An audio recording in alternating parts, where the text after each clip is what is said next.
Hey guys, and welcome to the channel. I'm Zmort, the dad in DPS, and we have certainly been PSing. We've been playing stuff, and if you don't know already, we've been playing Suikoden 1 and 2, and more specifically Suikoden 2, which this video is centered around.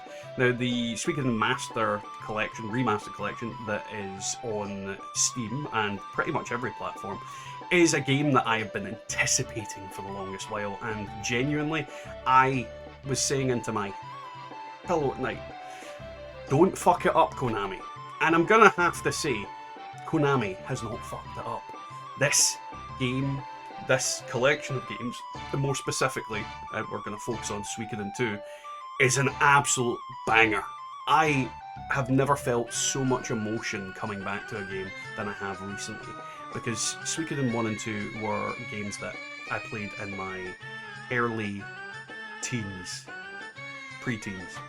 I forget what age exactly, but an absolutely fantastic pair of games when they came out, and I absolutely adored them, loved them, and I still do with my entire heart. They give me a lot of emotion. There's moments when filming this, like the footage from a Let's Play that will be coming out in the next couple of days for the second game.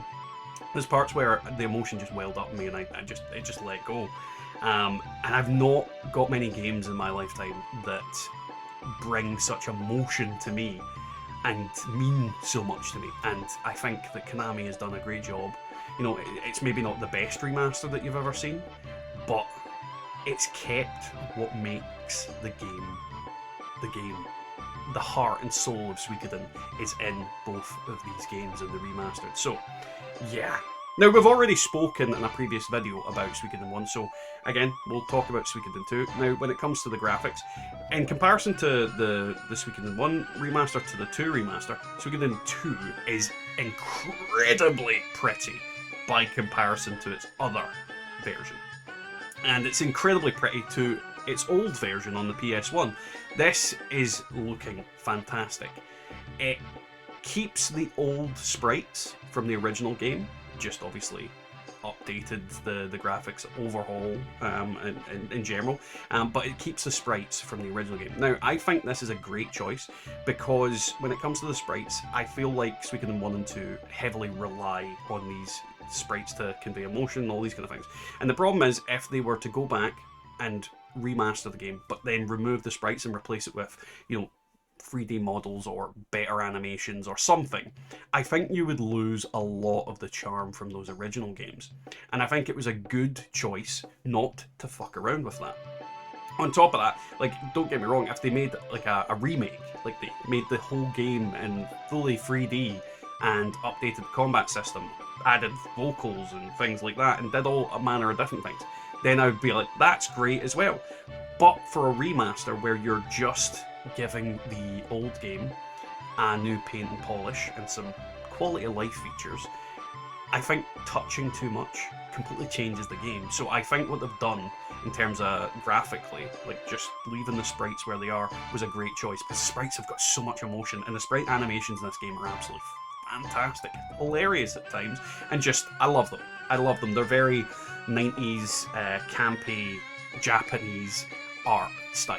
It's just great. I love everything about it, and it kept that charm. The environments, though, are lush, fantastic looking, and very pretty. Don't get me wrong, they don't exactly hold up to the standards of modern day games, but at the same time, do they have to? It's an old game that's been given spit polish. It doesn't have to match that graphic intensity, and even then, I don't think it takes away anything from it.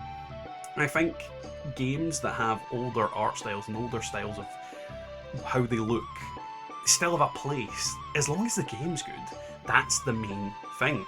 And I think it works so well with Suikoden, with this game. I just love everything from the world map to the individual locations to your castle. The biggest part of it, the castle, is still, it just makes me feel like I'm home. It literally makes me feel I'm home when I hear that Liberty Castle. Well, I call it Liberty Castle in my playthrough. Spoiler. I always call it Liberty Castle. Every castle in every Suikoden game I ever play will be Liberty Castle. But the music, the atmosphere, the place itself, everything just rung true and made me feel I came literally home to my castle. And I'm even welling up slightly when I'm thinking about it here. It's just such a great art style, and I love everything about it.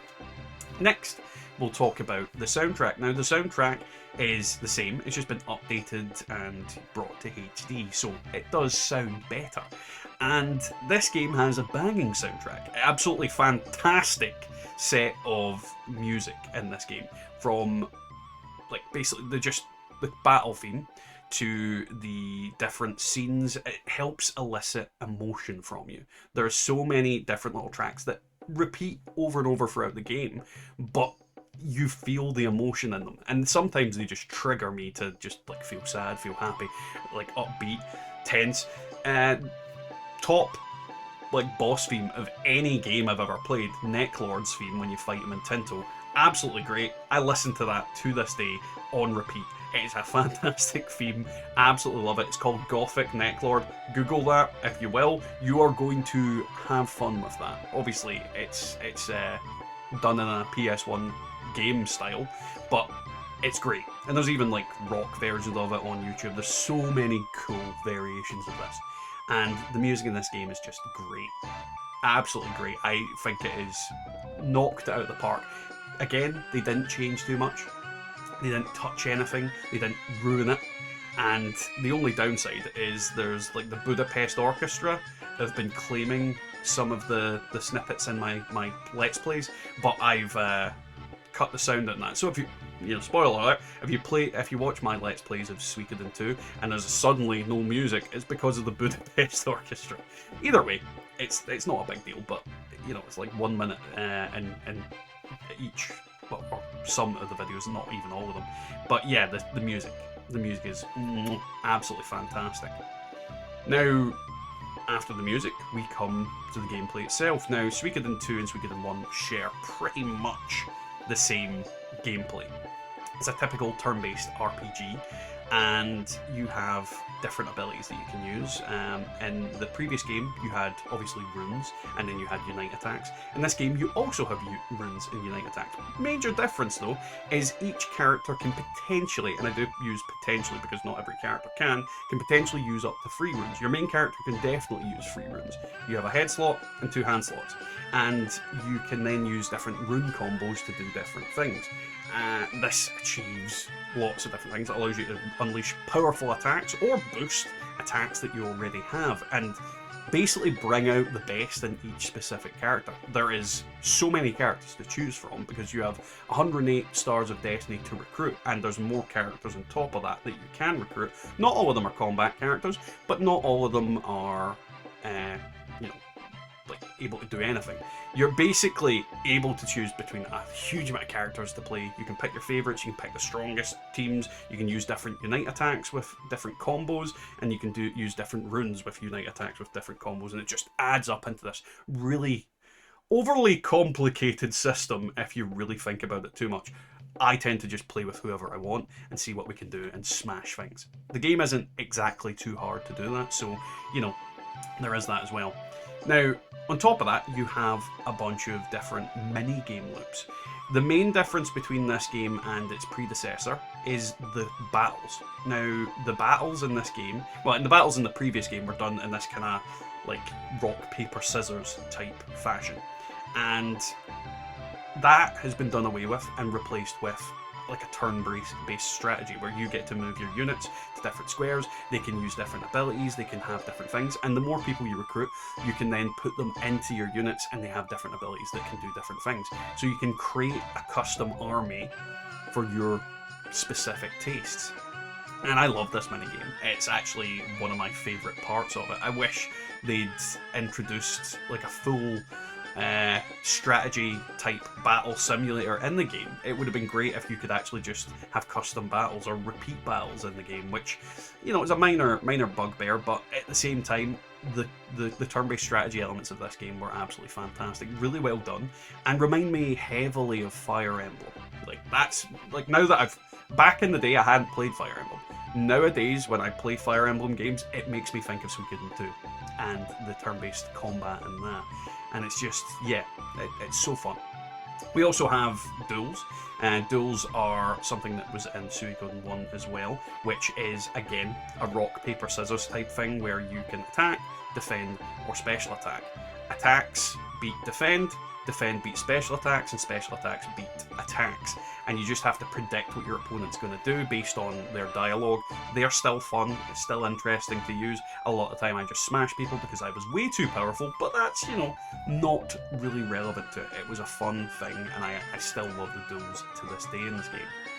And as well as those sort of mini games, there's a bunch of other mini games. There's a whack-a-mole one, there's a dancing mini game, there is one where you climb a rope, there's a whole cooking mini game type thing where you need to decide what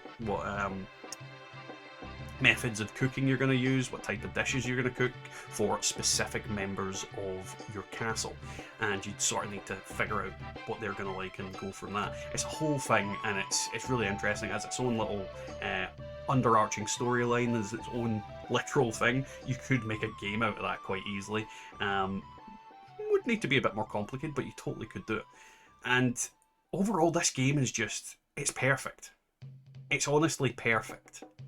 I can't think of a single thing that I would change. Now, I've seen people do reviews for it on Steam, and they've talked about how a lot of the old bugs and the old problems with the original games are still there. They're still present. But I have to think that Konami did that on purpose. Because I'm going to be honest, if you remove the flaws from the game that were put into it decades ago, the flaws that people are used to, the people that play through the original to this day are used to, you're removing part of the history of the game. Is it a perfect game in the sense of actually perfect? No. Is it a perfect game in the sense that it ticks every box and plays incredibly well, feels incredibly just amazing. It feels amazing to play this game. Yeah, 100%.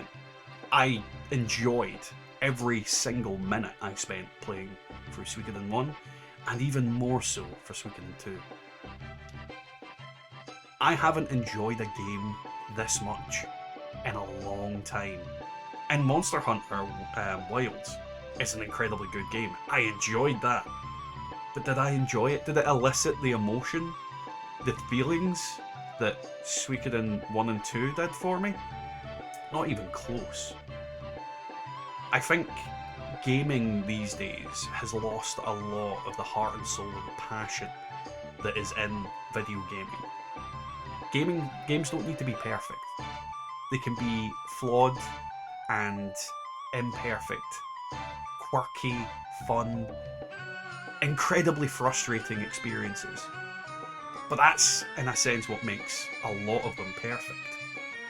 The problems with the games get fixed. They become features. They get changed in future iterations.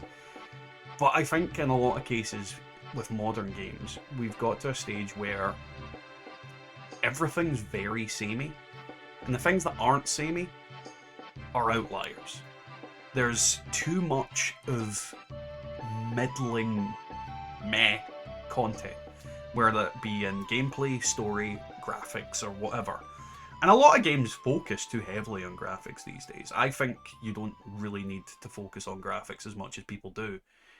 And this game is a prime example of that. They could have done a remake of this game, and I would have loved it. But would it have scratched that itch that the original made for me? I don't know. I just don't know.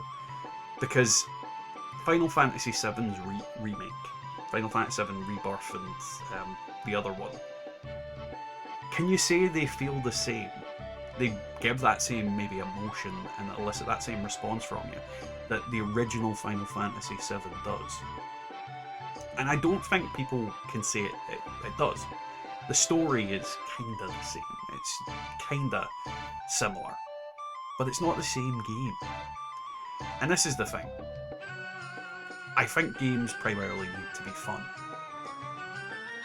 And I had a lot of fun. I enjoyed it.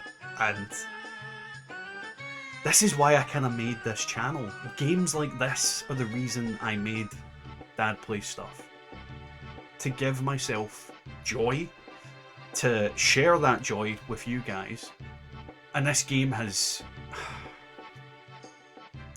yeah.